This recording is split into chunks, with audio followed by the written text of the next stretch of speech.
a chilly one here at GPF. So just recently I picked up the bike in the back, the white one. I got a 2018 250.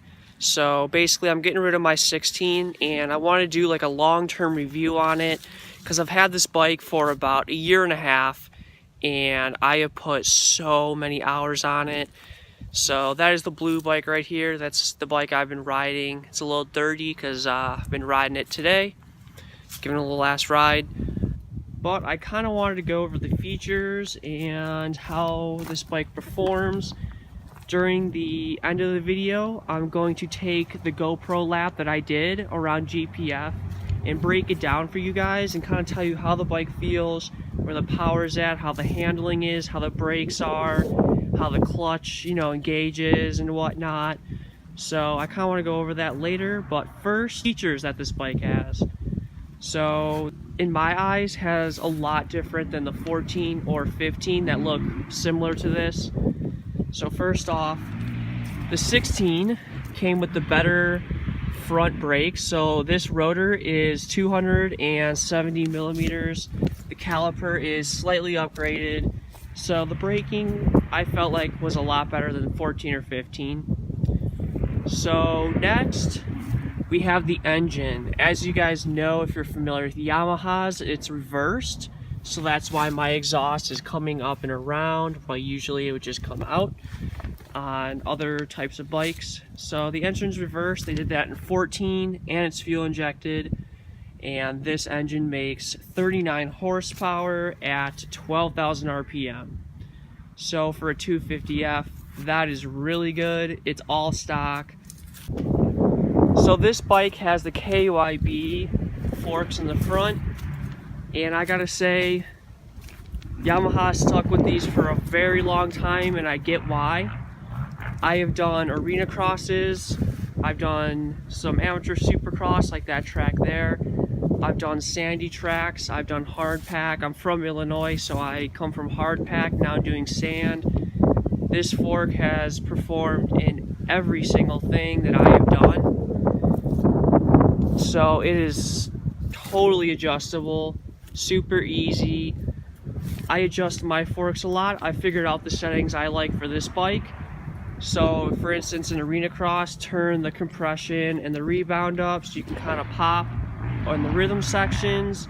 But then when I'm out, for instance, in hard pack, this fork can go super soft, turn down the rebound, and I can do hard pack with the big braking bumps and whatnot. And even in the sand, I figured out the adjustments I like. So this fork is definitely a good one. I have not had an issue with it. I've always liked how adjustable it is. So then next is the rear. I really don't mess with the rear too much. I pretty much just set the sag for my weight and my size and left it like that. I don't know why, I've never really screwed the back, but it's always performed for me. I've kept it the same throughout arena crosses, sand tracks, hard pack, all of it. So this bike weighs 231 pounds is what it's rated at.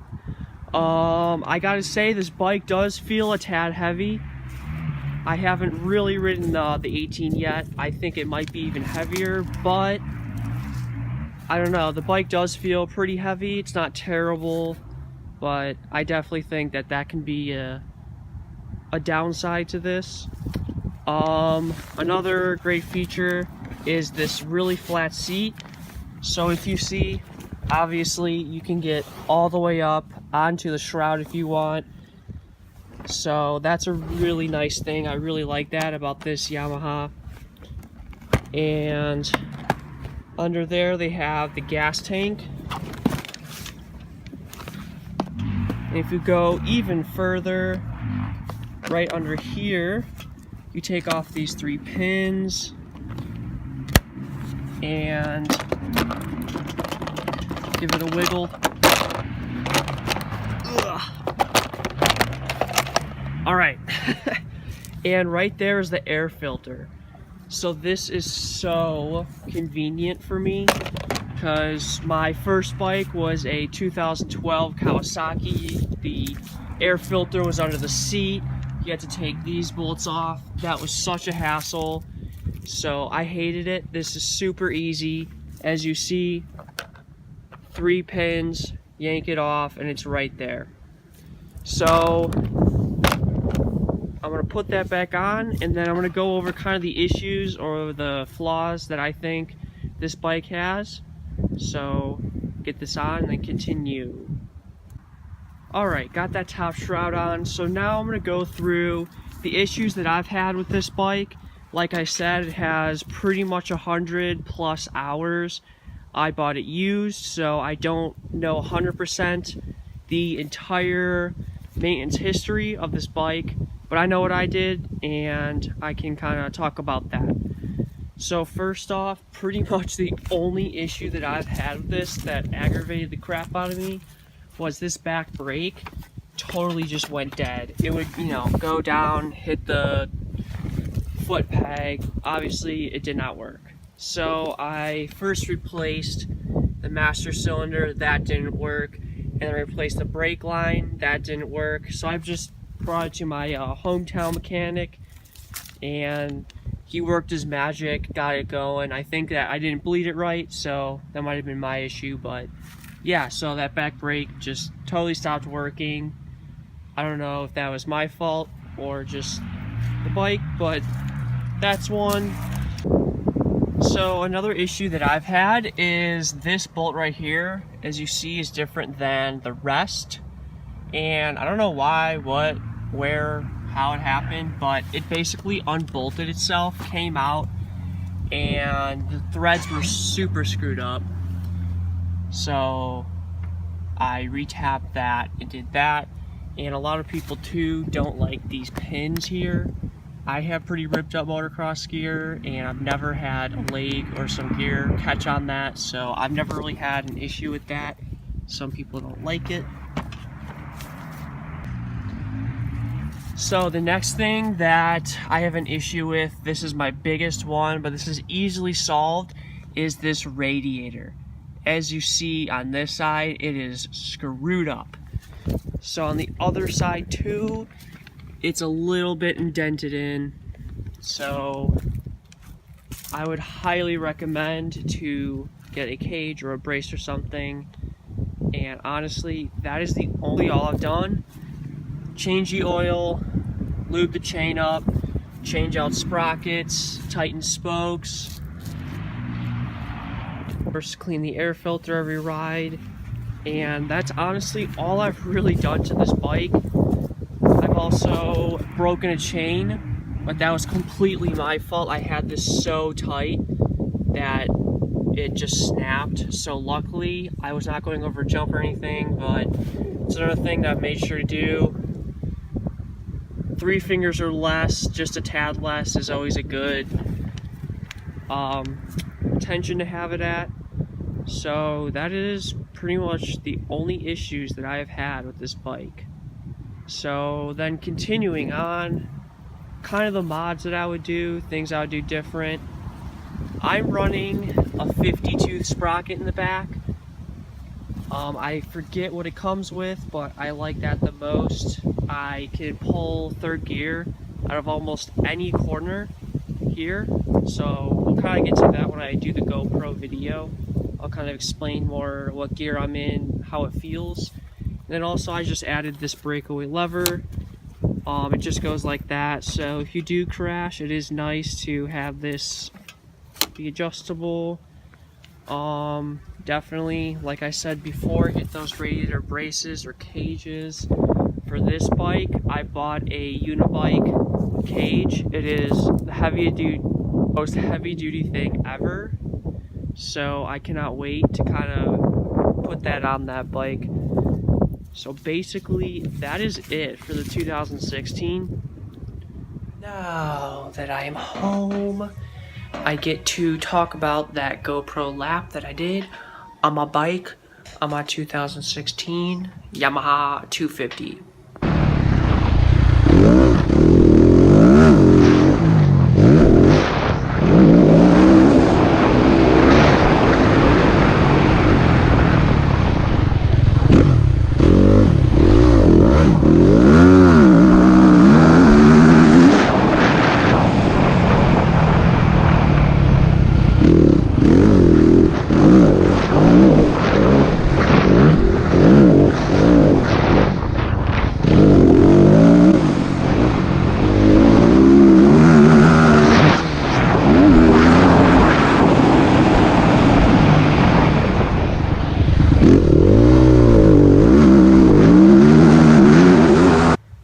So there's a few things I wanted to comment on that section of the lap.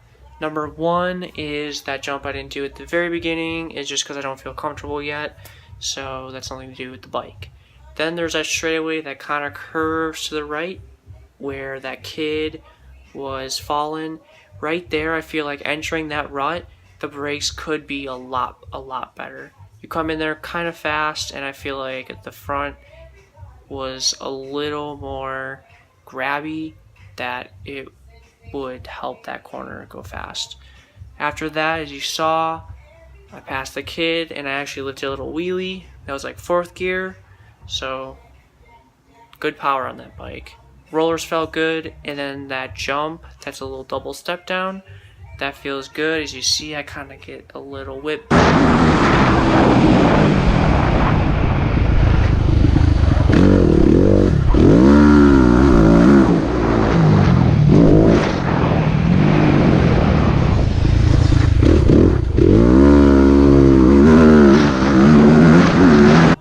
Now I want to comment on those 2 corners that were kind of rutted. First off is that left-hander. So as you see, I am 4th gear going into that corner, and then I shift down to 3rd. I feel like the brakes could be better there too. I feel like they are very weak, but it does do the job for that corner, surprisingly.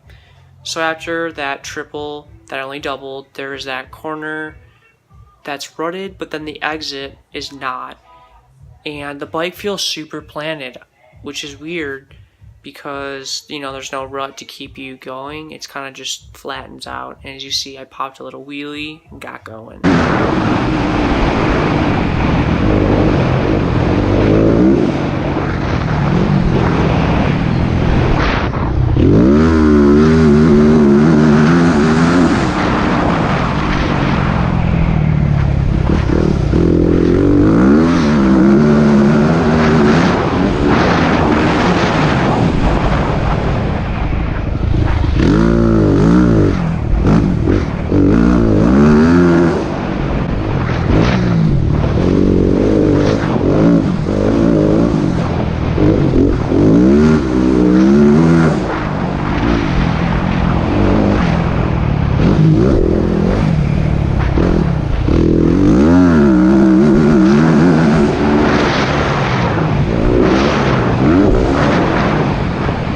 Next thing I want to comment on was those last 2 jumps. There's that one, the little double that I did not do, and then there's a left-hander and a big triple. So to start with, that double is really weird. It feels very uncomfortable to me. You have to turn and jump at the same time, and for some reason on that bike, it feels really weird. So after that is that left-hander. That is where I want to say the bike should have more low range power, because it's one of those corners where you're in between 3rd and 4th gear. 3rd gear is not enough to triple it. 4th gear you bog down at the start. So I think that is the only time that I'm going to say the bike does need a little more power to get you going and get you tripling it.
So guys, basically that is it.